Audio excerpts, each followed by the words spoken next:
नमस्कार। विश्व राजनीतिमा को बदलावसँगै नेपालको राजनीति पनि परिवर्तन हुने हो कि भन्ने आशंका देखिन थालेको छ।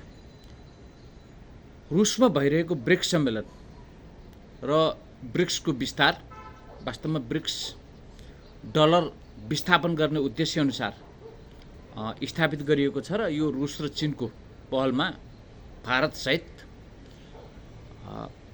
यो यसमा संसारका अब अहिले विगतमा नाटोमा समेत सामेल रहेको टर्की पनि अहिले ब्रिक्समा आएर सामेल भइसकेको छ। ब्रिक्सको यो विस्तारले अमेरिकी अर्थव्यवस्थालाई अब धक्का दिँदैछ भन्ने कुरा अहिले रुसमा रहेको ब्रिक्स सम्मेलनको यो अन्तर्राष्ट्रिय जुन चहल पहल र यसको विस्तारित रूप हेर्दाखेरि प्रष्ट रूपमा देखिन्छ र पुटिनको क्रेज अन्तर्राष्ट्रिय रूपमा अत्यन्त माथि उठेको देखिन्छ।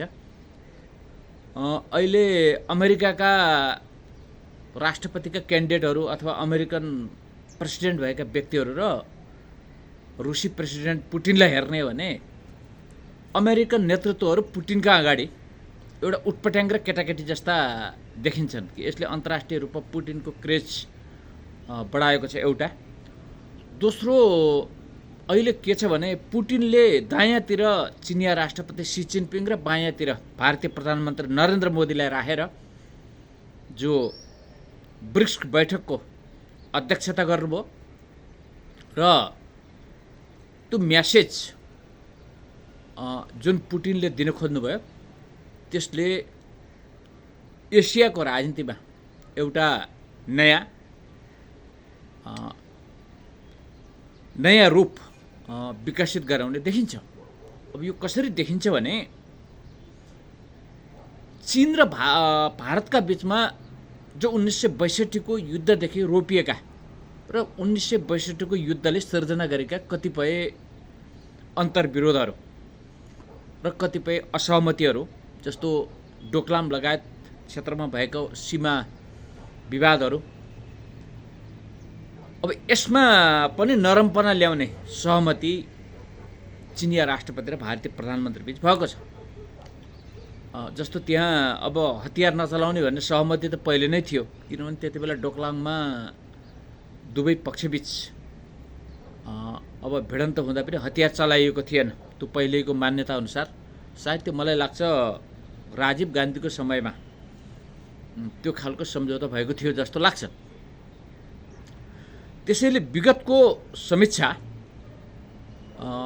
भारत र चीनले पनि गरेको देखिन्छ यता र त्यसको मध्यस्थता गर्न रुस तयार रहेको सन्देश र ब्रिक्समा दायाँतिर चिनिया राष्ट्रपति सी जिनपिङ र बायाँतिर भारतीय प्रधानमन्त्री नरेन्द्र मोदीलाई राखेर एउटा सन्देश त दिएका छन् भने अर्कोतर्फ ब्रिक्सको सम्मेलनमा भाग लिन जानुभएका भारतका प्रधानमन्त्री नरेन्द्र मोदीले जो आफू विगतमा उहाँ जो रुसको भ्रमण गरिसकेपछि युक्रेन जानुभएको थियो, त्यति बेला जेलेन्स्कीसँग उहाँले भेट्नुभयो।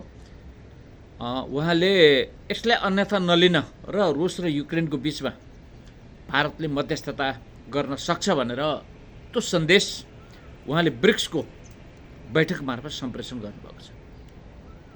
यो अहिले रुसमा भइरहेको ब्रिक्स सम्मेलनले देखाएको एउटा राजनीतिक सन्देश छ र रुसी दार्शनिक अलेक्जेन्डर दुगिनले, मैले त्यो मेरो सामाजिक सञ्जालमा उहाँको सानो अन्तर्वार्ता पनि मैले सम्प्रेषण गरेको छु।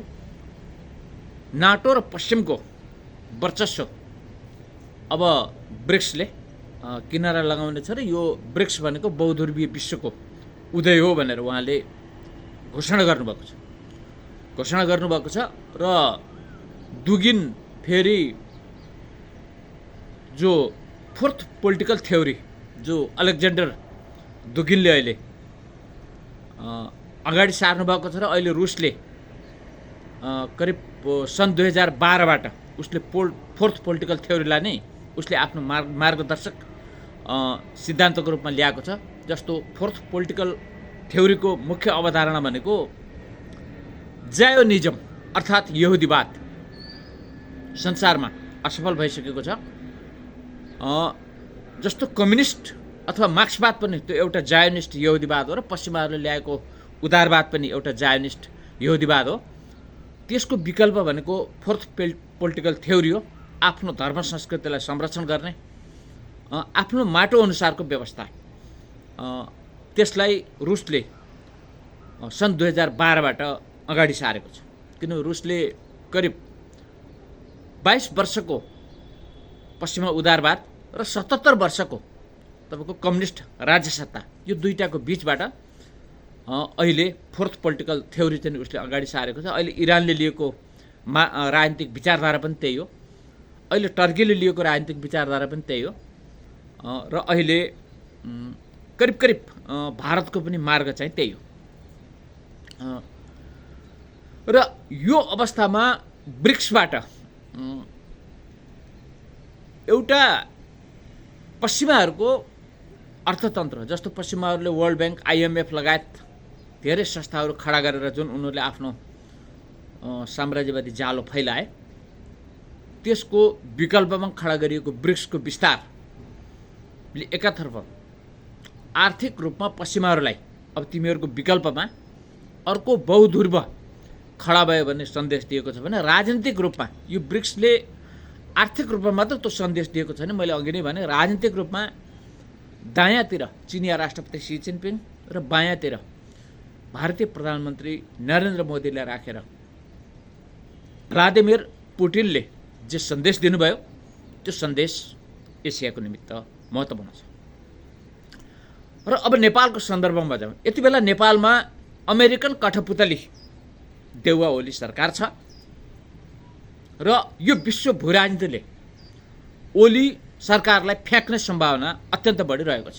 किन ओली र यदि वामपन्थी गठबन्धन बन्यो भने पनि अब ओलीको राजनीतिक अन्त्यलाई, ओलीको राजनीतिक समाप्तिलाई र देउवाको राजनीतिक समाप्तिलाई कसैले पनि रोक्न सक्दैन। यदि काङ्ग्रेस र एमाले भित्र नयाँ नेतृत्व होइन पश्चिमा प्रस्थ विचारधाराबाट करेक्सन भएर आयो भने त्यसले एउटा नयाँ राजनीतिक विकास गर्न सक्ला। जस्तो दरबारको खेमामा पनि प्रश्न के हो भने, यदि राजा आफ्नो वरिपरिको हिजो आफ्ना दाजुको हत्या गर्ने सेना र आफ्ना सिआई र रसँग आबद्ध भएका सचिव र आफ्ना नातेदारबाट बाहिर निस्केर यदि महाराज धिरालले पनि त्यस घेराबाट समीक्षा गर्नुभयो भने विकल्प निस्कन सक्ला। अन्यथा तपाईँको के भन्दा पार्टीभित्र ओली र देउवाको अन्त्येष्टि अब संसारको कुनै पनि शक्तिले रोक्न सक्दैन। यस कुरामा किनभने नेपाल जस्ता संवेदनशील मुलुकको भूराजनीति अत्यन्तै सिरियस हुन्छ। किनभने अब हुन त यहाँ हामीकोमा एउटा असफल, नालायक र चरित्रहीन मान्छेलाई आइकन बनाइन्छ। जस्तो त्यसको तपाईँले इक्जाम्पल हेर्नुहुन्छ भने बिपी कोइराला चरित्रमा चरित्रहीन, असफलमा असफल र नालायकमा नालायक, त्यस्तो व्यक्तिलाई यहाँ महामानव र प्रजातान्त्रिक भनिन्छ। वास्तविकता त्यो थिएन। किन थिएन भने भू राजनीतिक संवेदनशीलतालाई अत्यन्त व्यवस्था गर्नुको कारण 17 साल पौष 1 को घटना भू राजनीतिले निम्त्याएको थियो। र चरित्रहीनको रूपमा भन्ने हो भने अब यो मैले मौखिक रूपमा यो भिडियो मार्फत भन्नु नै परेन। जसले भान्जी भन्दैन, जसले दिदीबहिनी भन्दैन, जसले आफ्ना मित्रका श्रीमती भन्दैन, जस्तो हाम्रो वैदिक सनातन धर्ममा पञ्चनारीलाई आमा सरुवा मानिन्छ। जस्तो मित्रपत्नी, गुरुपत्नी, आमा, भाउजू होइन, जस्तो दिदीबहिनी, भान्जीले हामीले के मान्छौँ भन्दा पञ्चनारीलाई मात्र सरुवा मानिन्छ। भनेपछि कोइराला होइन जायनिस्ट भनेको त्यो हो जसले आमा, दिदी, बहिनी र यो पञ्चनारीलाई पनि उसले चाहिँ स्वीकार्छन्। चरित्रमा यस्तो चरित्रहीन बिपी कोइरालालाई महामानव र आइकन बनाएर हिँडेका नेपालका केही बौद्धिक पश्चिमा प्रस्थ यहाँका जो पश्चिमा विचारधारा बोक्नेहरू छन् त्यसको नेपालमा अन्त्य हुँदैछ। त्यसकारण बिपी कोइरालाको होइन अन्त्य नेपालमा कसरी भएको यसको इतिहास अब करिब करिब देउवा र ओली बिचमा यो अहिलेको जो रुसमा रहेको ब्रिक्स सम्मेलनको सन्देशले दिएको छ भन्दा अत्युक्ति चाहिँ तपाईँहरूलाई नहोला। अब यो किन अत्युक्ति तपाईँहरूलाई नहोला भने अब यहाँ एक थरी साथीहरूले भन्छन् विकल्प के छ भन्छन्। विकल्प छ, जस्तो बिपी कोइरालाले पनि विकल्प के छ भन्थे, विकल्प आयो। जस्तो तपाईँले कम्बोडियामा हेर्नुभयो भने कम्बोडियामा त्यहाँको सेना पनि विघटन भयो र पोलपोट पनि विघटन भयो, तर विकल्प आयो। विकल्प के छ र भन्थे कम्बोडियामा पनि। त्यसैले यहाँ पनि अदृश्य रूपमा त्यो विकल्प छ, होइन, त्यो विकल्प छ। अहिले त्यो विकल्पको कुरा सार्वजनिक नगरौँ, तर जुन रूपमा अहिलेको ब्रिक्स सम्मेलनमा दायाँतर्फ चिनिया राष्ट्रपति सी जिनपिङ र बायाँतर्फ भारतीय प्रधानमन्त्री नरेन्द्र मोदीलाई राखेर पुटिनले जुन खालको सन्देश दिनुभयो त्यसले एसियाको राजनीतिमा पनि निश्चित रूपमा परिवर्तन ल्याउँछ। र यसै समयमा बङ्गलादेशमा शेख हसिना वाजेदलाई बहिर्गमन गरेको वर्तमान सरकारका विरुद्ध प्रदर्शनहरू सुरु भइसकेका छन्। है, यो अहिले जो नोबेल पुरस्कार विजेता एकजना अमेरिकन अनुचरको नेतृत्वमा जुन अन्तरिम सरकार बङ्गलादेशमा निर्माण गरियो त्यसको विरुद्ध अब बङ्गलादेशमा फेरि जनस्तरबाट प्रतिरोध चाहिँ सुरु भएको छ। प्रतिरोध सुरु भएको छ र यसले एउटा र दोस्रो अर्को विकास चाहिँ के भएको छ भने अमेरिकासँग निकट रहँदै आएको साउदी अरबका राजा यति बेला यो भिडियो मैले अघि नै योभन्दा अगाडि बनाएको थिएँ। इरानी धार्मिक नेता आयतल्ला खमेनीले जो 5-7 वर्षपछि बाहिर निस्केर एउटा हातमा पिस्तोल लिएर उहाँले संसारभरका मुस्लिमहरूलाई आह्वान गर्दै के भन्नुभएको थियो भने यदि मुस्लिमहरू जायोनिस्टहरूको यो धर्मयुद्धमा हामीसँग उभिँदैनन् भने उनीहरूको पनि समाप्ति हुनेछ। मैले यो पटक पटक तपाईँहरूलाई भनेको थिएँ। त्यो सन्देश आयतल्लाह खुमेनीले मुस्लिम प्रस्त तपाईँको अमेरिका प्रस्त मुस्लिम राजाहरूलाई दिएको सन्देश थियो। जसरी हाम्रा उत्तराधिकारी धार्मिक नेता आयतल्लाह खमेनीले अमेरिका प्रस्त इरानका राजालाई यहाँबाट लखेटेर हामीले एउटा इरानको माटो अनुसारको सत्ता स्थापित गर्यौँ, त्यसै गर्दै यदि अमेरिकाको पक्षमा यदि कुनै पनि मुस्लिम राजाहरू उभिन्छन् भने शाह राजा पल्लवीलाई इरानबाट लखेटे जस्तै तिमीहरूलाई पनि लखेटेर हामीले चाहिँ के भन्दा त्यहाँको माटो अनुसारको सत्ता स्थापित गर्नेछौँ भन्ने मेसेज थियो आयतल्लाह खुमेनीको। यसपछि साउदी अरबका राजा अहिले आयतल्लाह खुमेनीसँग पुग्नु भएको छ र यसले मुस्लिम विश्वलाई अब सुन्नी मुस्लिम विश्वलाई पनि एक ठाउँमा ल्याउने सम्भावना चाहिँ बढेको छ। र अब यो सम्भावनाका बीचमा एकातर्फ मुस्लिम विश्व र हिन्दू विश्वलाई एक ठाउँमा ल्याउनका निमित्त पनि रुसले भूमिका निभाउन सक्छ, किनभने इरानसँग प्रत्यक्ष या अप्रत्यक्ष रूपमा रुस जोडिएको छ र अर्कोतर्फ भारत र चीनको जो अन्तर्विरोध छ त्यसको मध्यस्थता पनि रुसले चाहिँ गर्न सक्छ भने अब रुस र युक्रेनको बीचमा मध्यस्थता गर्न भारत तयार छ भनेर नरेन्द्र मोदीले ब्रिक्सको सम्मेलनबाट अन्तर्राष्ट्रिय सन्देश प्रवाह गरेका छन्। अब यता नरेन्द्र मोदीको बाध्यता के छ भन्दा उहाँको जो एउटा बिजेपीलाई स्थापित गर्ने जुन सङ्गठन त राष्ट्रिय स्वयंसेवक सङ्घ जो अमेरिका प्रस्त जायोनिस्ट हिन्दू कभरभित्रको जो जायोनिस्ट हो, जो यहुदी विचारधाराले जसले प्राथमिकता दिन्छ उसको जो एन्टी मुस्लिम र एन्टी कम्युनिस्ट फिलोसफी स्कुलिङ हो। अब त्यो धेरै समय भारतमा पनि त्यो स्कुलिङले अब काम गर्ने देखिँदैन, किन भन्दा संसारको भू राजनीति बदलिएको छ एउटा। दोस्रो, भारतका उत्तर पूर्वी राज्यहरूमा अमेरिकादेखि इजरायलसम्म छुट्टै क्रिस्चियन स्टेट बनाउनको निमित्त क्रिस्चियन बाहुल्य क्षेत्रमा क्रियाशील रहेका छन् र अहिलेको जो कुकी विद्रोहीहरूको विद्रोह हो भारतका उत्तर पूर्वी राज्यहरूमा, मणिपुर लगायतका राज्यहरूमा, त्यसले पनि नरेन्द्र मोदीलाई झस्काएको छ भने अर्कोतर्फ बङ्गलादेशको घटनाले पनि भारतलाई झस्काएको छ। यसले ब्रिक्सले के देखाएको छ भने भारत, चीन र रुस अन्तर्राष्ट्रिय भूराजनीतिमा आफ्ना कतिपय विवादहरूलाई थाती राखेर एक ठाउँमा आउन सक्छन् र यसले मुस्लिम विश्वलाई पनि एक ठाउँमा ल्याउन सक्छ भन्ने सन्देश अहिलेको ब्रिक्सले दिएको राजनीतिक सन्देश हो भने आर्थिक रूपमा अब अमेरिकी अर्थतन्त्रको संरचनालाई विस्थापित गर्नको निमित्त ब्रिक्स सक्षम भइसकेको छ भन्ने यसले दिएको आर्थिक सन्देश हो। यो अवस्थामा नेपालको सन्दर्भमा विगतमा जब रुस र युक्रेन युद्ध सुरु भयो, अब यो ओली र देउवाको समाप्ति कसरी हुँदैछ भन्ने कुराको म तपाईहरुलाई यो विषयमा म जान्न चाहन्छु। यिनीहरूको व्यक्तिगत राजनीतिक समाप्ति मात्र होइन, ओली देउवा प्रवृत्तिको राजनीतिक समाप्ति अब नेपालको इतिहासमा सधैँको लागि हुनेछ। यसमा तपाईहरु क्लियर हुनुहुन्छ। किन हुन्छ भने इतिहासदेखि नै राजा महेन्द्रले नेपाललाई विश्वका कुनै पनि शक्ति राष्ट्रहरूको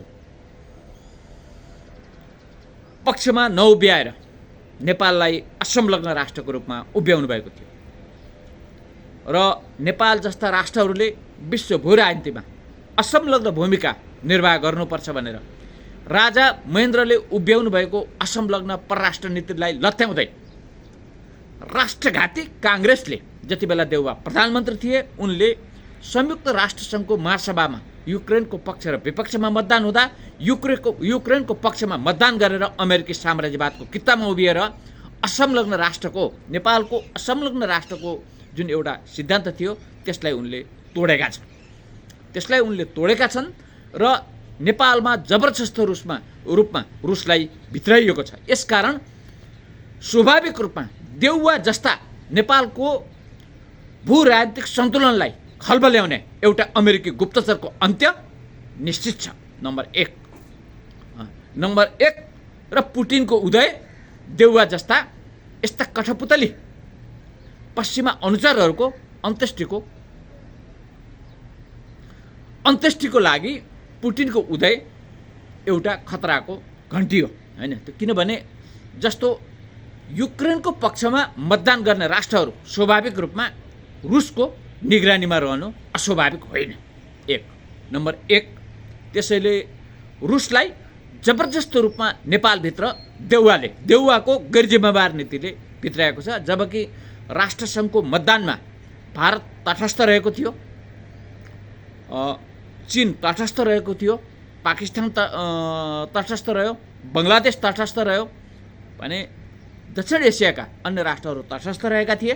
त्यसको विपरीत देउवाले युक्रेनको पक्षमा मतदान गरेर एउटा नेपालको असंलग्न परराष्ट्र नीतिलाई उनले प्रहार गरेका थिए र यहाँका जायोनिस्ट राष्ट्रिय स्वयंसेवक सङ्घसँग जोडिएका एक थरी काङ्ग्रेसी अपराधिक प्रवृत्तिका, जसलाई नेपाल राष्ट्रको राष्ट्रियता के हो, नेपाल जस्ता राष्ट्रहरू कसरी सुरक्षित हुनुपर्छ भन्ने विषयको हेक्का पनि नभएका यी आफूलाई बौद्धिक भन्ने गुण्डाहरूले कतिसम्मको आफ्ना विचार सम्प्रेषण गर्यो भने अब नेपाल तटस्थ रहन सक्दैन।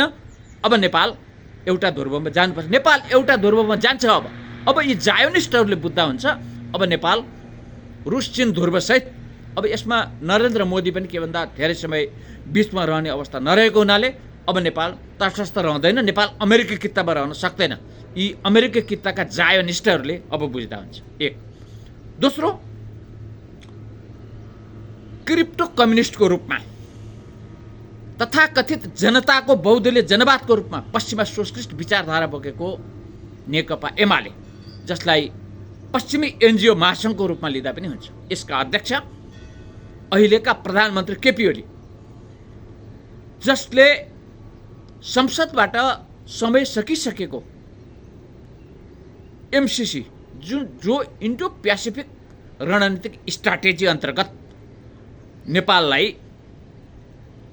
वास्तवमा युक्रेन जस्तै पश्चिमाहरूको रणनीतिक सैन्य स्थल बनाउनका निमित्त ल्याइएको त्यो एमसिसी परियोजना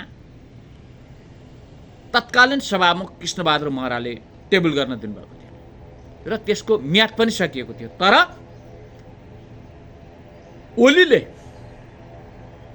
उनका अर्थमन्त्री युवराज खतिवडा एउटा मण्डलले अर्थमन्त्री ओलीको क्याबिनेटका अर्थमन्त्री कुख्यात मण्डलले अमेरिकी अनुचार युवराज खतिवडा मार्फत पटक पटक त्यसको म्याद थपायो भने अर्को अमेरिकी अनुचार प्रदीप गेवाली मार्फत गरेका एसपीपीदेखि लिएर अन्य सुरक्षा सम्झौताका हस्ताक्षरहरू सार्वजनिक भइसकेका छन्। त्यसकारण अब एमसिसीको सन्दर्भमा माओवादीको कहाँनिर छ भने अब यो भन्दा अब अहिले बदनाम भइसकेको माओवादीको विषयमा तपाईँहरूलाई अपाचे लाग्ला। एमसिसी माओवादीले रोक्न खोजेकै थियो। मैले माओवादी केन्द्रका महासचिव देव गुरुङसँग कुरा गरेको थिएँ, तपाईँ त केपी ओलीसँग एमसिसी रोकौँ र वामपन्थी एकता गरौँ भनेर जानुभएको थियो, के कुरा भएको त? कहाँ त्यति बेला त केपी ओली एकदम तपाईँ यो कुरै लिएर नआउनुहोस्, एमसिसी कहाँ राष्ट्रघाती छ भनेर उहाँ त एकदम ठाडो रूपमा प्रस्तुत हुनुभयो। अब यदि हामीले त्यसलाई व्याख्यात्मक बुँदासहित संसदमा हामीले प्रस्तुत नगरेको भए पनि काङ्ग्रेस र एमाले मिलेर त्यो पारित गर्दै थिए, त्यो हामीले रोकिने अवस्था थिएन।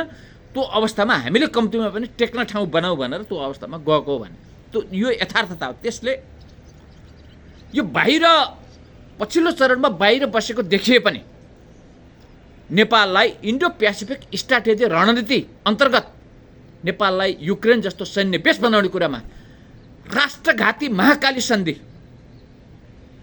भयो भने 1 खरब 20 अरब आम्दानी हुन्छ भन्ने केपी ओली र महाकाली सन्धि भए पश्चिमबाट सूर्य उदाउँछ भन्ने पशुपति शमशेर राणा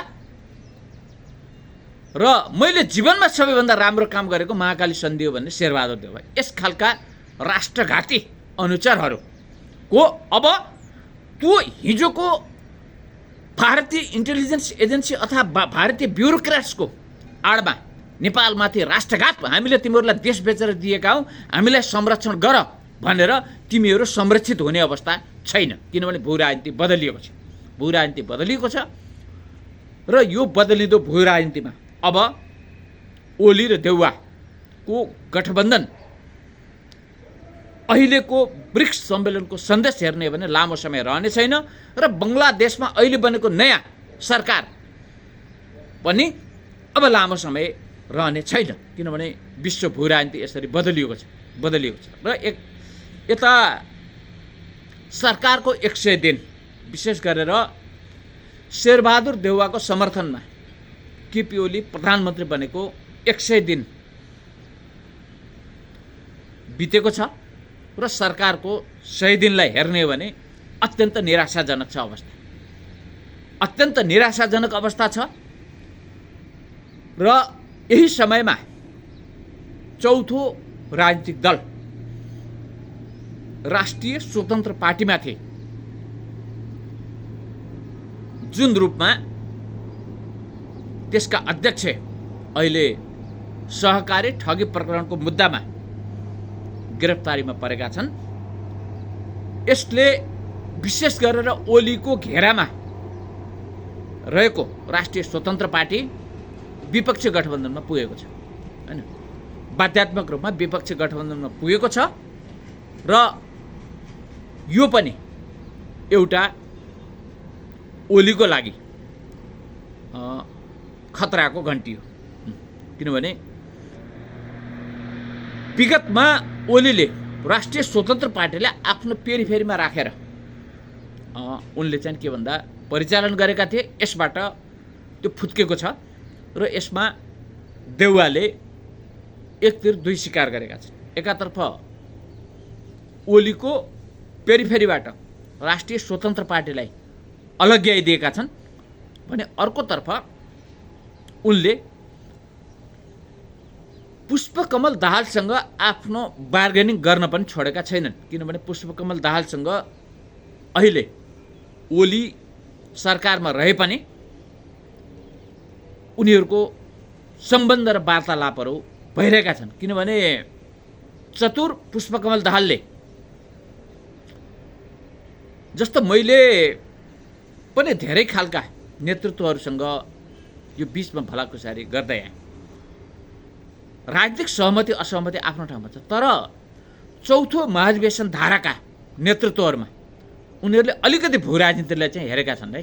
उनीहरूले नेतृत्वमा तलका त यो अत्यन्तै तपाईँको सबैभन्दा खराब स्कुलिङ चौथो महाधिवेशनकै छ, जस्तो सबैभन्दा खराब स्कुलिङ छ माओवादी क्याडरहरूको। तर नेतृत्व वर्गमा त्यो खालको एउटा समीक्षा चौथो महाधिवेशनका धेरै नेताहरूमा देखिन्छ, तर एमालेका नेतृत्वहरूमा पटक्कै देखिँदैन। अलिकति समीक्षात्मक एमाले वृत्तका नेतृत्वहरूमा अपडेट अलिकति सिपी मैनाली हुनुहुन्छ भू राजनीतिको विषयमा। अन्यथा अहिलेको एमाले अथवा एमालेबाट बाहिर रहेका नेताहरूमा खासै त्यस्तो समीक्षात्मक अहिलेको अन्तर्राष्ट्रिय भू राजनीतिलाई हेर्ने बुझ्ने र यसको प्रभाव कस्तो पर्छ भनेर त्यहाँका बौद्धिक वर्गबीचमा त्यो विचारको छलफल भनेको करिब करिब एमाले भित्र शून्य नै भयो र काङ्ग्रेसभित्र पनि शून्य नै देखिन्छ। किनभने काङ्ग्रेसभित्र पनि त्यो खालको भू राजनीति छलफल भएको चाहिँ देखिँदैन। अब राष्ट्रिय प्रजातन्त्र पार्टीभित्र यो जायोनिस्ट क्रिप्टो भए पनि यसभित्र पनि दुई चारजना अलिकति म्याच्योर्ड लिडरसिपहरू छन्। अब यो रविन्द्र मिश्र जस्ता पुतलीहरूको त कुरा नगरौँ। अब यो लेभल राजेन्द्र लिङ्गदेनको पनि यो लेभल चाहिँ होइन, यो बुझाइको लेभल चाहिँ होइन। अब अलिकति अब जस्तो केशरबहादुर विष्टजी जस्तो कमल थापा नै भनौँ, उनका कतिपय कुराहरू उत्ताउलो भए पनि भू राजनीति अब बुझ्ने क्रममा पढ्ने क्रममा हेर्ने क्रममा उनी पनि अब यस्तो जस्तो यो राजेन्द्र लिङ्गदेन रविन्द्र मिश्र जस्तो होइन, अलिकति उनीसँग अनुभव पनि छ। जस्तो प्रकाश चन्द्र लोहनीकै सन्दर्भमा भनौँ, अब यो खालका अलिकति लिडरसिपहरू राष्ट्रिय प्रजातन्त्र पार्टीभित्र देखिन्छ। तथापि यो जायोनिस्ट क्रिप्टोहरू नै हुन् यिनीहरू। तर अब एमाले र काङ्ग्रेसमा त अहिले ठ्याक्कै यो स्थिति शून्य छ। जस्तो पुरानो पुस्तामा जस्तो अलिकति भू राजनीतिलाई गम्भीरतापूर्वक लिने नेतृत्व थियो, जस्तो गिरिजाप्रसाद कोइरालाकै कुरा गरौँ, कृष्णप्रसाद भट्टराकै कुरा गरौँ। जस्तो गिरिजाप्रसाद कोइरालाले जस्तो नारायणमाल बिजुक्सेलाई बोलाउनुहुन्थ्यो होइन, हामीले भू राजनीति सन्तुलन चाहिँ गुमाउनु हुँदैन, तपाईँहरूले पनि हामीलाई सुझाउनु पर्छ है। जस्तो सिपी मैनालीसँग उहाँहरूले सल्लाह लिनुहुन्थ्यो, किनभने राजनीतिक अनुभूति भनेको विपक्षी र पक्ष भन्ने हुँदैन, अनि उसँग भएको अनुभव उसँग भएको ज्ञान लिने कुरा। जस्तो अन्य यसो बौद्धिक मान्छेहरू जस्तो उहाँ गिरिजाप्रसाद कोइरालाले सल्लाह लिनेमा गणेशराज शर्माजी हुनुहुन्थ्यो, अहिले वरिष्ठ अधिवक्ता। यस खालका एउटा बौद्धिक टिम थियो। तर अब अहिलेको शेरबहादुर कहाँ त अब भाउजूको पार्टीमा त यस खालको बौद्धिक टिम त चाहिएन होइन, र अब बाको पार्टीमा पनि यस्तो खालको चाहिएन। जस्तो पहिला केही हुनुहुन्थ्यो, जस्तो मनमोहन अधिकारीजी हुनुहुन्थ्यो अलिकति भू राजनीति बुझेको, जस्तो भरतमोहन अधिकारीजी हुनुहुन्थ्यो त्यहाँ भू राजनीतिलाई राम्रो गरी बुझ्नु भएको थियो। र जस्तो भरतमोहन मनमोहनजीहरूले फेरि गएर डाक्टर केशरजङ रायमाझीसँग नेपालको भू राजनीतिको विषयमा पटक पटक सरसल्लाह लिनुहुन्थ्यो, र त्यो कुरालाई उहाँहरूले पार्टीभित्र यस्तो छ है भनेर चाहिँ आप विचारहरू लिएर जानुहुन्थ्यो, र त्यो नेकपा एमाले रहेको थियो।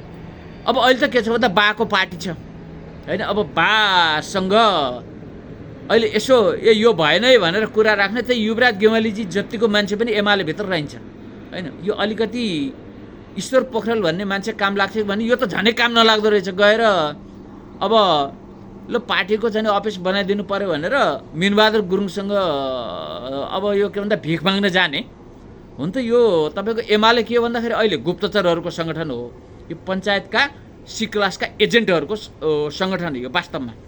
त्यसैले अब गुप्तचरलाई त भू राजनीति बुझ्नु परेन, किनभने माथिको आदेश मान्ने कुरा हो। अनि अब त्यो सिआइडीलाई के को भू राजनीति? उसैले मन्त्री बनाइदिएको छ, उसैले उप प्रधानमन्त्री बनाइदिएको छ। अब त्यही गुप्तचरी गरेकोमा ऊ त्यहाँको के भन्दा पोलिट ब्युरो बनेको छ, स्थायी समिति बनेको छ, झोला बोकेको छ, हिँडेको छ होइन। त्यसैले यस खालका यो जायोनिस्ट गुप्तचरहरूको सञ्जाललाई अब त्यो भू राजनीतिको विषयमा छलफल गर्नु चाहिँ परेन होइन। त्यसले गर्दा यो शून्य छ। अब बदलिदो तपाईँको विश्व भू राजनीति र किनभने मैले अहिले यो तपाईँहरूलाई नेपाल र अन्तर्राष्ट्रिय सन्दर्भमा मैले ब्रिक्सलाई नजिकबाट हेरिरहेको छु र मैले अलेक्जेन्डर दुगिनले ब्रिक्सको बारेमा जुन सम्प्रेषण उहाँले एक घन्टामा त्यहाँको अपडेट संसारका बुद्धिजीवीहरूलाई, संसारका पत्रकारहरूलाई उहाँले जुन रूपमा गरिराख्नु भएको छ, मैले त्यो अपडेटको आधारमा मैले नेपालको सन्दर्भमा मैले चाहिँ हेरिरहेको छु। जस्तो ब्रिक्सले एउटा प्रष्ट सन्देश दियो। अब ब्रिक्सले एउटा प्रष्ट सन्देश के दियो भने भारतका अहिलेका कतिपय बाध्यात्मक अवस्था रहे पनि, नरेन्द्र मोदीका अहिले कतिपय बाध्यताहरू, पश्चिमासँग उभिनुपर्ने बाध्यताहरू रहे पनि अन्ततः चीन, भारत र रुस अब अन्तर्राष्ट्रिय रूपमा एक ठाउँमा उभिन सक्छन् र विश्व अब एक ध्रुवीय विश्वको अन्त्य भएको घोषणा ब्रिक्सले गर्यो र अब विश्व बहुध्रुवमा विश्व चाहिँ गयो। अब भनिसकेपछि अब नेपाल जस्ता हामी कहाँ छौँ भन्दा अब हाम्रो सन्दर्भ हामी कहाँ छौँ, नेपाल कहाँ छ, अझ त्यस सन्दर्भमा भन्यो भने हामी त ब्रिक्सका महत्त्वपूर्ण दुईटा ठुला राष्ट्र चीन र भारतको बिचमा छौँ। ब्रिक्सका महत्त्वपूर्ण दुईटा ठुला राष्ट्र चीन र भारतको बिचमा हामी छौँ। अब यहाँ पश्चिमा कहाँनिर खेलिराखेको हो भन्दा पश्चिमा 1962 को भारत चीन युद्ध, नेहरूको विस्तारवादी नीति, त्यसलाई इन्दिरा गान्धीले पनि निरन्तरता दिइन् र त्यो एजेन्डा आरएसएसले पनि निरन्तरता दियो। त्यो बिचमा न पश्चिमाहरू खेलेका हुन्। यहाँका साना राष्ट्रहरूमा पश्चिमाहरू खेलिरहेको जग भनेको त्यही हो। त्यो अवस्थामा नेपाल जस्ता साना राष्ट्रहरू आफ्नो सार्वभौम सत्ता र रक्षाको निमित्त उनीहरूले पश्चिमाहरूलाई पनि स्पेस दिन बाध्य भयो। जस्तो पाकिस्तानले पनि पश्चिमालाई स्पेस दिन बाध्य भयो, अथवा श्रीलङ्का जस्ता राष्ट्रहरू, मालदिव जस्ता राष्ट्रहरूले पनि बाध्य भयो। त्यो कारण के हो भन्दा भारतमा रहेको 1962 को युद्धको ह्याङ, त्यसको भारतले समीक्षा गर्न नसक्नुको एउटा कारण। दोस्रो, भारतको जो चीनको उदय छ, त्यो चीनको उदयबाट भारतले आफूलाई 1962 को एउटा युद्धको अब त्यो घाउ त छँदैछ। किनभने यथार्थतामा जस्तो हामीलाई पनि भारतले सीमा मिचेका घाउहरू छन् नि, भनेपछि त उनीहरूको त युद्ध नै भएको र त्यो तपाईँको जो घाउबाट त्यसको असर अब चिनियाहरू शक्तिशाली हुँदै गयो भने हामीलाई पेल्ने हुन् कि भन्ने एउटा भारतमा जुन भय छ, भारतीय शासक वर्गमा रहेको भय हो। यो यथार्थता हो। भारतका आम मिडियाहरू सबैमा रहेको भय पनि त्यही भयो। अब त्यो भयलाई, भएको अन्त्यको मध्यस्थता रुसले गर्दैछ भन्ने सन्देश पनि हो ब्रिक्सको, अनि सन्देश हो। अब यो अवस्थामा दक्षिण एसियाका साना राष्ट्रहरूमा अमेरिकी प्रभुत्व अन्त्य हुँदै जानेछ र त्यो अमेरिकी प्रभुत्वको अन्त्य सँगसँगै अन्त्य हुने क्रमको प्रारम्भमा देउवा र ओली जस्ता पात्रहरूको राजनीतिको समाप्ति हुनेछ र अहिलेको काङ्ग्रेस र एमालेको जुन मोडालिटी र मेकानिजम बनेको छ त्यसको पनि अन्त्य हुनेछ। त्यसको पनि अन्त्य हुनेछ यदि अहिलेका पार्टीहरू नै तपाईँको के भन्दा अब आउनु पर्यो भने पनि नयाँ रूपमा, नयाँ एजेन्डा र नयाँ भू राजनीति सन्तुलनका आधारमा आउनुपर्ने हुन्छ, होइन आउनुपर्ने हुन्छ। अब यो अवस्था ब्रिक्सले दिएको छ, अनि यो अवस्था ब्रिक्सले दिएको छ। सायद अब ब्रिक्सको यो सन्देशपछि अब नेपालमा बिआरआई पनि कार्यान्वयन हुनेछ, किनभने अब यो भारत पनि यसबाट धेरै तर्सिनु चाहिँ परेन। ब्रिक्स को सँगसँगै नेपालमा BRI को कार्यान्वयन र बहुध्रुवीय विश्वको विकास सँगसँगै भारतमा एन्टी मुस्लिम र जो हिन्दू मुस्लिम कन्ट्राडिक्सनमा पश्चिमाहरू खेलेका छन्, त्यसको पनि एसियामा करिब करिब अन्त्य किन हुनेछ भने त्यसको मध्यस्थता पनि रुसले गर्न सक्छ। किनभने रुस अहिले सिया मुस्लिम विश्वसँग उभिएको छ र सिया मुस्लिम विश्वको मुख्य फेरि आधार चाहिँ अमेरिकासँग जस्तो लड्ने, जस्तो आज इरानले जो अमेरिकनलाई धम्की दिएको छ, जो नाटोलाई धम्की दिएको छ, त्यो रुसको आडमा दिएको छ। यो के भन्छ लुकेको कुरा छैन, खुल्ला कुरा छ। त्यसले एकातर्फ सिया मुस्लिमहरू जस्तो रुससँग आबद्ध छन्। अब अहिले टर्की ब्रिक्समा सामेल भयो, जबकि टर्की कुनै समय नाटोमा सामेल भएको राष्ट्र हो। अब अमेरिकाले जो विगतमा जुन आक्रमण बसर अल असदमाथि गर्यो, सिरियामाथि गर्यो र त्यसको परिणाम टर्की फुत्क्यो अमेरिकनको हातबाट, मध्यपूर्वबाट टर्की फुत्क्यो, जो नाटोको राष्ट्र फुत्क्यो। र अब टर्कीको केमालवाद र नेपालको 62-63 पछिको जुन यो संघीयता, गणतन्त्र, धर्मनिरपेक्षता जस्ता यो पश्चिमा जायोनिस्ट एजेन्डाहरू छन्, यो ठ्याक्कै टर्कीको केमालवाद जस्तै हो। मैले यो तपाईँहरूलाई कहाँ लैजान खोजेँ, टर्कीको केमालवाद र नेपालमा 62-63 पछि ल्याएको यो जायोनिस्ट एजेन्डाहरू, यो माओवादीका साथीहरूले बुझ्नुहोस्, तपाईँहरूले हामी यो ल्यायौँ भन्नुभएको छ। अब यो एजेन्डाहरू किनारा लाग्दैछन्। नेतृत्व चाहिँ भूराजनीतिक सन्तुलनमा तपाईँहरूको नेतृत्व रहन सक्छ। यो ठ्याक्कै केमालवाद हो, टर्कीको केमालवाद हो। टर्कीमा केमालवादलाई इस्लामले विस्थापित गरे जस्तै नेपालमा यो केमालवाद 62-63 पछिको केमालवादलाई हिन्दू बौद्ध किराँत एकता र यो सभ्यताले विस्थापित गर्दैछ।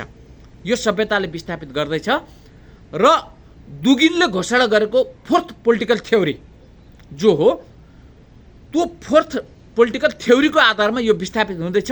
र त्यो फोर्थ जस्तो नेपालको परम्परागत राजतन्त्रको व्यवस्थापन पनि कहाँ हो भन्दा, अब मैले यो जस्तो कमल थापाजीहरूले यो बुझ्न जरुरी छ। अब तपाईँ हुन त कमलजी त अलि पढ्ने नै हो मान्छे, तपाईँको कतिपय उत्तौलो कुराहरू भए पनि खासै मण्डलीहरू पढ्दैन। मण्डलीहरू भनेको यो पढ्ने चाहिँ जमात होइन। हुन त अहिले अब यो एमाले पनि के भन्दा अब बा पार्टी, काङ्ग्रेस भाउजू पार्टी भएको छ। तर माओवादीको माथिल्लो स्तरको लिडरसिपले अलिकति पढ्छ। उनीहरूले भूराजनीतिक विषयमा अपडेट छन्। जस्तै सीपी गजुरेलजी पनि भूराजनीतिक विषयमा अपडेट हुनुहुन्छ। मैले अस्ति एउटा भलाकुसारी जस्तो देव गुरुङजी पनि भूराजनीतिको विषयमा अपडेट हुनुहुन्छ। तर मैले वामदेवजीसँग अन्तर्वार्ताले उहाँ भूराजनीतिको विषयमा अपडेट हुनुहुन्न हैन। जस्तो तपाईँको एमालेका अनि जस्तो युवराजजीसँग पनि मैले भलाकुसारी लिएँ, भूराजनीतिमा उहाँ पनि अपडेट हुनु। उहाँ त त्यही पुरानो पश्चिमा जायोनिस्ट ह्याङमा हुनुहुन्छ। हुन त उहाँ इमान्दार हुनुहुन्छ। अहिले भएकामा अब त्यतिको लिडरसिप पनि एमाले भित्र छैन हैन। एमाले भित्र शून्य छ हैन। एमाले भित्र शून्य छ। एमालेको पंक्तिभित्रै शून्य छ बहसको विषय। अब तपाईँको आफूलाई राजावादी भन्ने, राजावादी त होइन नि, जायोनिस्टहरू नै हुन्। मैले तपाईँलाई भने यो 28 सालको नयाँ शिक्षाको प्रोजेक्टभित्र आएकाहरू हुन् अहिलेको तपाईँको राप्रपाहरू भनेको।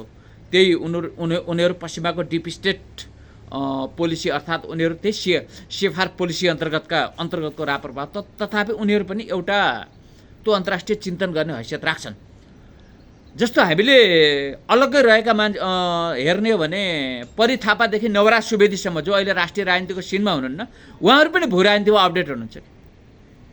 भनेपछि एमाले त कस्तो भएछ तपाईँहरूले समीक्षा गर्नुहोस् त। यत्रो पार्टी हेर्नुहोस् होइन, यत्रो पार्टी जो शून्य छ, विचारमा शून्य छ एमाले। त्यसैले जस्तो अब भू राजनीतिले कहाँ लैजाँदैछ भने नेपाललाई, अब यो बङ्गलादेश घटनाले पनि भारतलाई अब यो कित्तामा ल्यायो। यो कित्तामा आउन बाध्य भयो। अब बाध्य भयो र भारतका उत्तर पूर्वी राज्यहरूको अब अहिलेको विद्रोहले पनि भारतलाई यो कित्तामा ल्याउन बाध्य भयो। अब भारतमा पश्चिमाहरूले रोकेर यो रोकिने अवस्था छैन। बरु अब उनीहरूले के पश्चिमाहरूले के चाहिँ गर्न सक्छन् भने कतै बङ्गलादेश जस्तो घटना घटाउन सकिन्छ कि भनेर मोदीलाई नै फ्याँक्नका निमित्त उनीहरूले त्यो खेल चाहिँ भारतमा चाहिँ गर्न सक्छन्। तर अब भारतको समस्या के छ भन्दा भारतको जो जस्तो ल एकछिनलाई नरेन्द्र मोदीलाई फ्याँके अरे, नरेन्द्र मोदीलाई फ्याँके, अब जस्तो राहुल गान्धीको नेतृत्वमा बनाए एकछिनलाई मानौँ, तर 85% कच्चा तेल त रुस र इरानसँग परनिर्भर छ। अनि 85% हतियार, 50% हतियार र 80% टेक्नोलोजी त रुससँग निर्भर छ। हतियारमा रुससँग निर्भर छ, तेलमा इरान र रुससँग परनिर्भर छ भनेपछि जस्तो अर्को आउनेले पनि कति चाहिँ पश्चिमाहरूको थ्याक्न सक्छ त भन्दा त्यो सम्भावना भारतमा देखिँदैन। त्यसले विश्व भू राजनीतिमा अब रुसी दार्शनिक अलेक्जेन्डर दुगिनले भने जस्तो रुसले त सन् 2012बाट उसले फोर्थ पोलिटिकल थ्योरीलाई आफ्नो सिद्धान्तको रूपमा उसले चाहिँ अगाडि सार्यो। अहिले रुसले अपनाएको राज्य व्यवस्था भनेको हिजोको मार्क्सिजम पनि होइन, किनभने मार्क्सिजम पनि यहुदीवाद नै हो हैन, यहुदीवाद नै हो। आधुनिक के भन्दा जायोनिस्ट यहुदीवाद, अलेक्जेन्डर दुगिनका शब्दमा आधुनिक युरोपेली यहुदीवाद, उहाँले त्यही नै भन्नुभएको छ, त्यो हो। र यो अहिले रुसले अपनाएको पश्चिमा उदारवाद पनि होइन, जस्तो इरानको पनि त्यही हो। इरानले अपनाएको पश्चिमा उदारवाद पनि होइन, इरानले अपनाएको कम्युनिस्ट पनि होइन। तपाईँ सिरियाले अपनाएको पश्चिमा उदारवाद पनि होइन, सिरियाले अपनाएको कम्युनिस्ट पनि होइन। जस्तो टर्कीले जो पश्चिमा केमालवाद टर्कीमा थियो, त्यसलाई टर्कीले इस्लाम मार्फत विस्थापित गरेर उसले चाहिँ के भन्दा त्यही फोर्थ पोलिटिकल थ्योरी अहिले टर्कीले चाहिँ के भन्दा अपनाएको छ भने। अब जो हिन्दू कल्चरबाट भारतमा भारतीय जनता पार्टी उदाएको छ, सैद्धान्तिक रूपमा यो पनि फोर्थ पोलिटिकल थ्योरीमै जानु चाहिँ के भन्दा बाध्य छ। अहिले चीनले अपनाएको पनि तपाईँको जुन ताओ र जो कन्फ्युसियस चीनले अगाडि सारेको छ, त्यो पनि फोर्थ पोलिटिकल थ्योरी अन्तर्गत अगाडि सारेको छ। जस्तो जुसे विचारधारा पनि ठ्याक्कै उत्तर कोरियाको त्यहाँनिर आएको छ भनेपछि अब नेपाल पनि ठ्याक्कै त्यही अवस्थामा छ। जस्तो हाम्रो एकीकरणको लिगेसी, हाम्रो जग, जस्तो नेपालको जग के हो, फेरि नेपाल त 3टा सभ्यताको केन्द्र हो, हिन्दू बौद्ध किराँत हैन। यो जगमा अब पुरानो राजतन्त्रको व्यवस्थापन हो। यो अहिले जो अब मैले विशेष गरेर आफूलाई राजावादी भन्नेहरू, अब एकीकरणको लिगेसी रहोस् भन्ने मान्यता त म पनि राख्छु व्यक्तिगत। म तपाईँहरू जस्तो राजावादी चाहिँ होइन, म तपाईँहरू जस्तो राजावादी होइन, तपाईँहरू जस्तो मण्डली पनि होइन। अब पुरानो नेपालको राजतन्त्रको व्यवस्थापन भनेको अमेरिकन आडमा राजा वीरेन्द्रको हत्याको जिम्मा नलिएको, यो मैले नेपाली सेना भन्दा पनि अमेरिकी गोर्खा रेजिमेन्ट भन्ने गर्छु यो सेनालाई। यो अमेरिकन गोर्खा रेजिमेन्टको रक्षा कवच र पश्चिमा एजेन्डाको रक्षा कवचको रूपमा अब अमेरिकन मोडलको बेबी किङ र इन्डियन मोडलको कल्चरल किङ त राजाले अस्वीकार गरेकै एजेन्डा भयो र त्यो मोडालिटीमा संवैधानिक राजतन्त्रको एजेन्डाभित्र पनि राजतन्त्रको व्यवस्थापन सम्भव छैन हैन। किनभने अन्तर्राष्ट्रिय बदलिँदो भू राजनीतिले राजतन्त्रको व्यवस्थापन पनि फोर्थ पोलिटिकल थ्योरी अन्तर्गत नै हो। यो बुझ्नु, जस्तो माओवादीको व्यवस्थापन पनि फोर्थ पोलिटिकल थ्योरी अन्तर्गत नै हुनेछ र यहाँको परम्परावादी धाराको व्यवस्थापन पनि के भन्दा फोर्थ पोलिटिकल थ्योरी अन्तर्गत हो। तपाईँले केमा टेकेर व्यवस्थापन हुने हो त? विचार त तपाईँसँग चाहियो नि त। त्यसैले यो बहस, अबको बहस गणतन्त्र र राजतन्त्रको होइन हैन। अबको बहस जस्तो अब यहाँ पार्टीगत बहस त छैन नि त, किनभने माओवादी र काङ्ग्रेस पनि एकै ठाउँ सरकार बनाएकै हुन्, एमाले र माओवादीले पनि सरकार नेकपा भनेर बनाएकै हुन्, एमाले र काङ्ग्रेसको पनि बनेको छ। या विचारको कहाँ छ? त्यसैले 1990 भन्दा अगाडिको जुन एउटा विचारधारात्मक संसारको विश्व थियो त्यसको अन्त्य भएको छ र त्यसको मृत्यु भएको छ। त्यसले त्यो विचारधाराको आधारमा अबको राजनीति अगाडि जान सक्दैन हैन। त्यो विचारधाराका आधारमा अबको राजनीति अगाडि जान सक्दैन। त्यसकारण अब जाने भनेको फोर्थ पोलिटिकल थ्योरी, चौथो राजनीतिक आयामकै आधारमा हो। जस्तो आफ्नो मौलिक धर्म संस्कृतिको रक्षा, आफ्नो देशको माटो अनुसारको राज्य व्यवस्था, पश्चिमाहरूले लादिएको लोकतन्त्र होइन, पश्चिमा जस्तो युरोपियन यहुदीहरूले ल्याएको आधुनिक त्यो मार्क्सवाद होइन, त्यो फेल भइसक्यो आधुनिक मार्क्सवाद युरोपबाटै फेल भइसक्यो र पश्चिमा उदारवाद पनि संसारबाट फेल भइसक्यो हैन। भनेपछि अबको मार्ग भनेको के हो भन्दा फोर्थ पोलिटिकल थ्योरी नै हो। फोर्थ पोलिटिकल थ्योरी हो र नेपालमा परम्परागत राजतन्त्रको व्यवस्थापन पनि त्यही हो, माओवादीको व्यवस्थापन पनि त्यही हो र अलिकति काङ्ग्रेस र एमाले भित्र भएका देशभक्तहरू छन् भने यो अब अहिलेको यो एनजिओ महासङ्घ र यो अमेरिकन यो उदारवादी एजेन्डा बोकेका बिचको त होइन, तर अलिकति नेसनलिस्ट देशभक्त छन् भने उनीहरूको सेफ ल्यान्डिङ पनि कहाँ हो त फोर्थ पोलिटिकल थ्योरीभित्र हो होइन।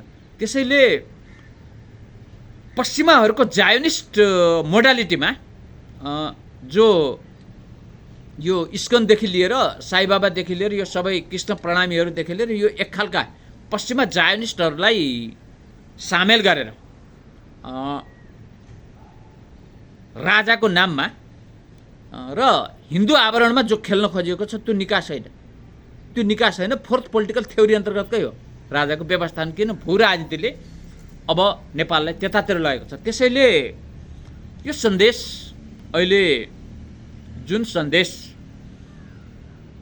ब्रिक्स मार्फत अन्तर्राष्ट्रिय रूपमा सम्प्रेषण भयो र ब्रिक्सको सम्मेलनले पुटिनको जुन नेतृत्व र व्यक्तित्व अन्तर्राष्ट्रिय रूपमा देखियो, अब यसले के देखिन्छ भने विश्व बहुध्रुवतर्फ गयो। अब यो कसैले चाहिँ नि रोकेर रोकिँदैन, विश्व बहुध्रुवतर्फ गयो र त्यसको बहुध्रुवीय विश्वको नेतृत्व चीनले होइन रुसले गर्छ। अब यो कुरा पनि के भन्दा प्रष्ट देखियो। तथापि अन्तर्राष्ट्रिय भू राजनीतिमा चीन र रुस रणनीतिक साझेदारीमा छन्। अब तपाईँको चीनले अन्तर्राष्ट्रिय बहुध्रुवीय विश्वको नेतृत्व किन गर्न सक्दैन भने यसका दुई तीनवटा कारणहरू छन्। जस्तो मैले यो अब नेपालकै सन्दर्भमा भनौँ, नेपालकै सन्दर्भमा हेर्दा पनि जस्तो चिनिहरूभन्दा रसियनहरू धेरै अगाडि छन्। अनि किनभने 58 जेठ 19 को दरबार हत्याकाण्डको सूचना त चीनले नपाएकै हो, वीरेन्द्र बचाउन त नसकेको हो नि त। जति बेलासम्म केजिबी एक्टिभ थियो त्यति बेलासम्म वीरेन्द्रको सुरक्षा भएको थियो।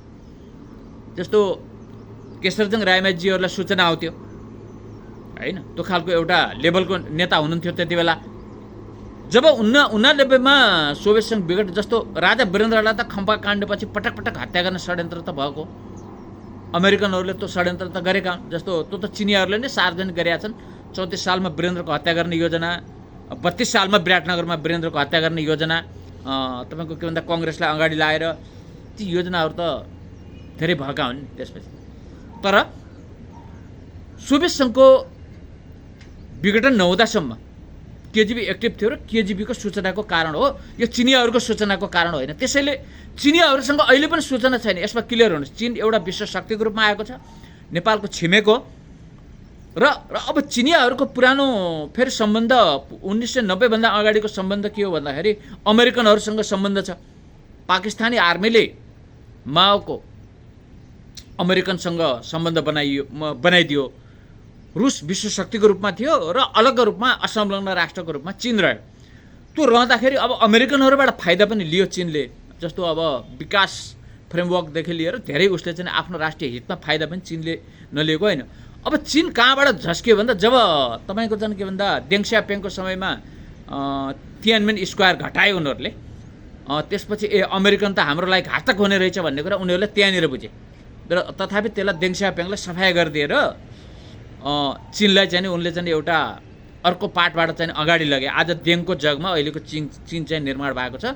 त्यसपछि 1984मा उनीहरूले रिम गठन गरे, देङलाई गद्दार भन्दै उनीहरूले माओवादको आवरणमा रिम गठन गरे। नेपालको माओवाद अथवा नेपालको चौथो महाधिवेशनको आयाम पनि त्यसैको होइन, त्यही तपाईँको अमेरिकी प्रोजेक्ट अन्तर्गतको एउटा आयाम हो नेपालको माओवाद, अहिले संसारभरि चलेको माओवाद। त्यसैले यो कुनै चाहिँ चिनिया अथवा यो रसियन यो कम्युनिस्ट विचारधारासँग यसको चाहिँ कुनै पनि सम्बन्ध र साइनो चाहिँ छैन। अब रुस चाहिँ कहाँनिर झस्क्यो भन्दा 1989मा वार्सा विघटन गर्यो रुसले आफ्नो सैन्य सङ्गठन। अब त्यसमा त के भन्दा अमेरिकासँग भएको सम्झौतामा त नाटो पनि के भन्दा विघटन गर्ने भन्ने थियो, तर अमेरिकाले नाटो विघटन गरेन, नाटो विस्तार गर्यो। आज रुस युक्रेन युद्ध त्यसैको परिणाम हो भनेपछि यो अमेरिकन त बेइमान रहेछ भने चीन र रुस दुइटैलाई भयो होइन। दुइटैलाई भएको हुनाले त्यो दुईवटा घटनाले अहिले चीन र रुसलाई एक ठाउँमा ल्याएको छ। यो यसरी बुझ्नुहोस् है, विश्व राजनीतिलाई हेर्दाखेरि एक ठाउँमा ल्याएको छ र चिनियाहरूभन्दा रसियनहरू सूचनामा धेरै अगाडि छन्। जस्तो यहाँ तपाईँले हेर्नु भने चिनियाहरूले बोक्ने कस्ता मान्छे हुन्, एउटा एपेक भन्ने संस्था आयो, त्यो सिआईले अगाडि सारेको संस्था थियो, त्यो चिनिया ब्यानरमा आएको थियो, त्यसको उपाध्यक्ष प्रचण्ड हुनुहुन्थ्यो। लुम्बिनीलाई भ्याटिकन बनाउने, लुम्बिनीलाई भ्याटिकन बनाउने भन्छन्। त्यसपछि मैले एउटा आर्टिकल लेखेँ यो दलाइ दाहाल र भट्टराई भनेर अन्नपूर्ण पोस्टमा 2068 मङ्सिर 4 गते। त्यसपछि खुलासा भयो त्यो एपेक बन्द भयो, त्यो घटनाले बन्द भयो भने चिनियाहरू सूचना छैन। र अब यहाँ तपाईँको आएर चिनियाहरूले तपाईँले देख्नु भएको छ नि, किनभने जस्तो सुन तस्कर गर्नेमा चिनियाहरू छन्, तपाईँले हेर्नुहोस् माओवादीमा भनेपछि जस्तो चिनियाहरूसँग हाई एकाडेमिक मान्छे नेपालमा छैनन्, एकदम तल्लो खालका यस्तै सुनचोरहरू। अब एउटा तपाईँको हनुमान ढोकामा ठगीको उसमा 3 पटक गए मान्छे अब यो चिनिया तपाईँको चाहिँ बेजिङमा पटक पटक गइरहेको छ, त्यस्ता मान्छेसँग यहाँका चाइनिजहरू सम्पर्कमा छन्। जस्तो रसियनहरूसँग हिजो हेर्दा पनि कस्ता मान्छेहरू थिए भन्दा एकदम एकाडेमिक मान्छेहरू थिए। तपाईँले हेर्नु 90भन्दा जस्तो डाक्टर केशरजङ रायमाझी 5 सालमा MBBS गर्नुभएको, जस्तो तपाईँको मदनमणि दीक्षित जस्ता पत्रकारहरू, नेपालको टप पत्रकार। आज पनि माधवी जस्तो उपन्यास भारतमा पनि लेखिएको छैन। हेर्नुहोस् त्यो लेभलको साहित्य निर्माण गर्न सक्ने एकाडेमिक व्यक्तित्वहरू थिए, जस्तो रसियनहरूसँग, जस्तो कमर शाह होइन, यो खालको एउटा लेभलका तपाईँको जुन व्यक्तित्वहरू रसियनहरूसँग थिए। चिनियाहरूसँग त्यो लेभलका व्यक्तित्वहरू विगतमा पनि थिएनन् र अहिले पनि छैनन्, यसमा चाहिँ छ्याङ्ग हुनुहोस् है। तर अब नेपालमा रुस प्रवेश गरिसकेको हुनाले त्यो खालका लो लेभलका जो पात्रहरूलाई यहाँ चिनिया देखाएर हिजो र चिनियाहरूसँग जस्तो चिनिया लेभलका मान्छेहरूसँग सबै पश्चिममा जोडिएका छन्। यो ठ्याक्कै दरबारको संरचना जस्तो छ नेपालको तपाईँको चाहिँ के भन्दा चिनिया सम्बन्धमा, त्यो ठ्याक्कै अमेरिकनसँग जोडिन्छ। यहाँको नेपालको चिनिया त्यो नेपालको वीरेन्द्र हत्याकाण्ड गरेको ठ्याक्कै सेनाको पङ्क्तिसँग जोडिन्छ। त्यसले नेपालमा रहेको पुरानो चिनिया आवरणको संरचना यहाँका राष्ट्रवादीहरूको लागि अत्यन्त खतरनाक छ, किनभने चिनियाहरूले वीरेन्द्रलाई जोगाउन नसकेकै हो। हामीले इतिहासको समीक्षा गरेर हेर्नुपर्छ। अब मदन भण्डारीको त ओभर कन्फिडेन्ट भएर हो चिनियाहरूले सूचना दिएका हुन्, तर अब वीरेन्द्र त चिनियाहरूले जोगाउन नसकेकै हो नि। तर जबसम्म KGB एक्टिभ थियो त्यति बेलासम्म तपाईँको के भन्दा उनीहरूले घटना घटाउन चाहिँ अमेरिकनहरूले सकेका थिएन होइन। त्यसलाई हामीले युरोपमा हेर्नुपर्छ। र अब नेपालमा रुसको प्रवेश भएको छ, रुसको प्रवेश देउवाले गराएका छन्, किन भन्दा देउवाले युक्रेनको पक्षमा मतदान गरेर रुसको प्रवेश गराएका छन्। त्यसैले हामी यहाँ जस्तो चिनिया आवरणमा कोही आयो भने एकपटक सोध्नुपर्छ। जस्तो राजावादी र राष्ट्रवादी आवरणमा आयो भने तपाईँले जस्तो धेरै पटक सोध्नुपर्छ कुन एजेन्ट आयो भनेर, कुन पश्चिमा एजेन्ट हो भनेर। त्यस्तै चिनिया आवरणमा आयो भने तपाईँले एकपटक सोध्नुपर्छ। जस्तो ती कम्प्लिट अमेरिकन एजेन्टहरू छन् यहाँका अहिले। जस्तो यो तपाईँले चीन अध्ययन केन्द्र हेर्नुभयो भने सबै अमेरिकनहरूको प्लेटफर्म हो त्यो होइन। तथापि उनीहरूको अब जस्तो फेरि चाइनिजहरूको अमेरिकनसँग सम्बन्ध छ, किनभने माओकालीन सम्बन्ध हो, जस्तो पाकिस्तानी सेनाले नै गराइदिएको सम्बन्ध हो। अनि व्यापार बिजनेसदेखि लिएर चिनियाहरू अब अमेरिकनसँग धेरै सम्बन्ध छ। तर जस्तो अहिले चीन झस्केको त एउटा देङ स्याओपिङको घटनाबाट, अर्को अब ताइवान घटना, किनभने ताइवान वरिपरिको एउटा ताइवान टापुलाई केन्द्रित गरेर नयाँ युक्रेनको रूपमा अमेरिकन खेल्न खोज्यो, एउटा चिनियाहरूलाई त्यसले झस्काइदियो। अर्को चिनियाहरूलाई केले झस्काइदियो भन्दा जस्तो क्वाड निर्माण गर्यो चिनियाहरूको विरुद्ध। अब हुन त त्यसमा भारत पनि सामेल छ, क्वाड निर्माण गर्यो एउटा। अब अर्को के हो भन्दा अहिले नै जापानका प्रधानमन्त्रीले के भन्दा नयाँ नाटोको प्रस्ताव चाहिँ भारतलाई गरे। एसियाली नाटोको प्रस्ताव भनेपछि त त्यो पनि चीन विरुद्ध छ। यसकारण अहिले चीनलाई अमेरिकनहरूको कारण उनीहरूले इतिहासका सबै कुराहरूलाई समीक्षा गरेर चीन रुस रणनीतिक साझेदारी भएको अवस्था हो। र चिनियाहरूको नयाँ संरचना अमेरिकन फ्रेमवर्कभन्दा बाहिरको संरचना नेपालमा छैन। नेपालमा छैन। जस्तो रसियनहरूको जस्तो उनीहरूले नयाँ संरचना चाहिँ नेपालमा करिब उनीहरू नयाँ पुस्तामा प्रवेश गरेका छन् भन्ने कुरा कहाँ देखिन्छ भन्दा जस्तो यहाँ थाहा नै थिएन नि त, रुसी सेनामा त्यत्रा माओवादी लडाकुहरू गए, उनीहरू त नयाँ पुस्तामा प्रवेश गरे नि त। भनेपछि उनीहरू नयाँ तपाईँको जुन पुस्तामा प्रवेश गरेका छन् र उनीहरूले नयाँ किसिमले अब रिडिङ गरेका छन्। किनभने रसियनहरूको लागि पनि नेपालको पुरानो पुस्ता चाहिँ काम लाग्दैन। पुरानो पुस्ता किन काम लाग्दैन भन्दा त्यो लेनिन स्टालिन ख्रुश्चेभ स्कुलिङबाट आएको छ होइन। त्यो जस्तो त्यो के भन्दा मार्क्सवादी स्कुलिङबाट आएको छ, त्यो किन भन्दा त्यो पनि यहुदी विचार जस्तो। त्यसलाई फोर्थ पोलिटिकल थ्योरी अन्तर्गत रुसले त्यसलाई क्यान्सल गरिसकेको छ। त्यो त अहिलेको अलेक्जेन्डर दुगिनले त्यो कुरा सार्वजनिक गर्नुभएको छ। त्यसले जस्तो र पुरानो यहाँको रसियन संरचना भनेको सबै रले पक्रेको छ। किन भन्दा त्यति बेला चीन तपाईँको त के भन्दा भारतको रुससँग रणनीतिक साझेदारी थियो 25 वर्ष। त्यो अवस्थामा 1989मा जब सोभियत सङ्घ विघटन भयो, यहाँको सबै संरचना के भन्दा रसँग जोडियो र त्यो र अहिले सिआइएसँग छ र रसियनहरूको लडाइँ अहिले अमेरिकनसँग छ भनिसकेपछि पुरानो संरचना, पुरानो रसियन संरचना पनि उसको लागि काम लाग्दैन। त अब चाइनिजहरूको के छ भन्दा उनीहरूले पुरानो संरचना चेन्ज पनि गरेका छैनन् र उनीहरू नयाँ संरचना त्यस्तो चाहिँ निर्माण गरेर उनीहरू आएका पनि छैन। मैले तपाईँलाई अब लेभलमा भने नि चिनियाहरूले बोक्दा हनुमान ढोकामा 3 पटक जाने, ठगी गरेर जाने एउटा पात्र बोक्छ। रसियनहरूले बोक्दाखेरि मदनमणि दीक्षित जस्ता एकाडेमिक बोक्छन् लेभल भन्नुहोस्। र यो चिनियाहरूले नेपालमा बोक्ने भनेको यही लेभलका मान्छेहरू छन्।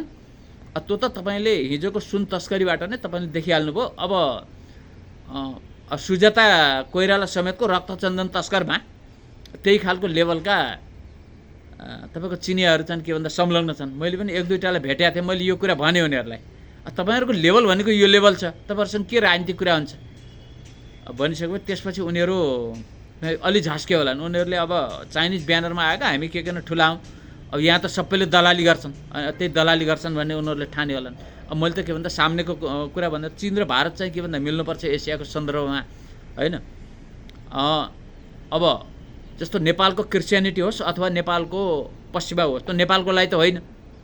त किन भन्दा उनीहरूले नेपाललाई आधार बनाएर भारत र चीनलाई नै केन्द्रित गरेर आएका हुन्। जस्तो नेपालको दोस्रो ठुलो अमेरिकी दूतावास पनि नेपाललाई मात्र केन्द्रित गरेर आएको त होइन कि यत्रो साउदी अरब पछिको सबैभन्दा ठुलो दूतावास हो यो। साउदी अरबको दूतावास मुस्लिम विश्वलाई केन्द्रित गरेर गराइयो भने नेपालको दूतावास चीन र भारतलाई केन्द्रित गरेर निर्माण गरिएको छ। यो त एकदम प्रष्ट रूपमा सामान्य एउटा राजनीतिक मान्छेले पनि बुझ्ने कुरा छ। यो त हाम्रो लागि त होइन। अनि मैले ती चिनिया नागरिकलाई भने तपाईँहरूको यस्तो यो सुन तस्करी, रक्तचन्दन तस्करी यो पनि कुनै चाहिँ तरिका हो भनिसकेपछि त्यसपछि उनी अलि मलिनमुख चाहिँ लगाए। किनभने अब प्रष्ट रूपमा त यहाँ त भन्दैनन्, होइन। त्यसले गर्दा चिनियाहरूको संरचना भनेको त्यस्तो बलियो एकाडेमिक संरचना चाहिँ नेपालमा छैन।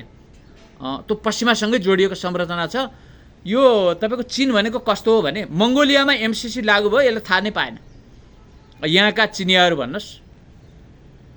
अब यो यहाँ एमसिसी लागू हुँदा पनि यो मुद्दा हामीले उठाइदियौँ, होइन। यो मुद्दा एक घातक छ है। यो भोलि हामीले हाम्रो राष्ट्रिय स्वार्थको लागि उठाएका हौँ। किन भन्दा भोलि युक्रेन नहोस्, होइन। भोलि युक्रेन नहोस्, युक्रेन हुँदा त हाम्रा छोराछोरीले हो नि त, हामी त यही देशमा बस्नु छ। हामी त कहीँ तपाईँको के भन्दाखेरि बाहिर जाने त होइन। अब यहाँको एउटा एलिट वर्ग त अमेरिका युरोपमा छ, उसलाई के भयो अमेरिका युरोपमा बसेर राष्ट्रवादको कुरा गर्छ, अनि उसलाई त यो देश भाँडमा जाओस् सरकार छैन नि त बाहिर। हामीलाई त यो देश चाहियो नि त। त्यसले हामीले हाम्रो देशको राष्ट्रिय रक्षाको निमित्त हामीले यो सन्तुलन कायम गर्न सक्दैनौँ है भन्ने कुराले हामीले उठाएको।